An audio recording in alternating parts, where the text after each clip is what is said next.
married now. Bye. ఇలా చెప్పి అందరూ వెళ్ళిపోతున్నారు అనమాట. ఈ మంత్లో అసలు నిజంగా ఎన్ని పెళ్ళిళ్ళు ఉన్నాయో, అలాగే మా colleague cum roommate cum everything పూస్తది కూడా మ్యారేజ్ ఉంది. పూజీ అంతా ఓకేనా బోనాకి?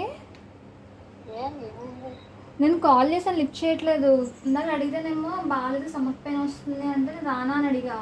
లేదు పూస్తా వస్తుంది అంది. ఇప్పుడు కాల్ చేస్తుంటే లిఫ్ట్ చేయట్లేదు. అదే బాగానే ఉందా, వెళ్ళావా లేదా అని. అవునా, నాకు వెళ్ళి కాల్ చేసి చెప్తావా ఎలా ఉందో? అది కాల్ లిఫ్ట్ చేయట్లేదు. అర్థమైందా? ఇది వచ్చేసి surprise bride to be. And so మేము ఏదో ఒక రీజన్ చెప్పాలి కదా అని ఇంకా అలా చెప్పి పిలిచాము. యాక్చువల్లీ వాళ్ళ రూమ్మేట్స్ కూడా ఇంకో బ్రైడ్ టు బీ ప్లాన్ చేసుకున్నారు. సో అన్నీ ఒకే డే అయిపోయినాయి. She don't even have time to manage her things. So మేము కూడా మార్నింగ్ ఆఫ్టర్నూన్ ఏం చేస్తే వాళ్ళు నైట్కి చేశారు. అది నెక్స్ట్ షార్ట్లో పెడతాను. ఉన్న వాటితో ఫాస్ట్గా అలా కంప్లీట్ చేసాము.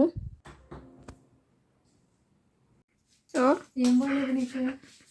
ఏం బాగాలేదు పుస్తా. మొత్తానికి టెన్షన్ పడుతూ అలాగ ఫాస్ట్గా వచ్చింది. అండ్ ట్రాన్సిషన్ చూసారా ఎంత సూపర్గా అయిపోయిందో. ఇట్స్ ఓకే, మాకు చేసిన డెకర్ మాకు నచ్చింది అనమాట. సో నేను రాజు కూడా ఈవెంట్ ఆర్గనైజర్స్ అయిపోతామేమో అని డౌట్ వచ్చింది. తర్వాత అన్నయ్య పూస్తా కలిపి పార్టీ ఇచ్చారు. అది కూడా అప్కమింగ్ షార్ట్స్లో పెడతాం. మా డెకర్ ఎలా అనిపించిందో కమెంట్ చేసేయండి.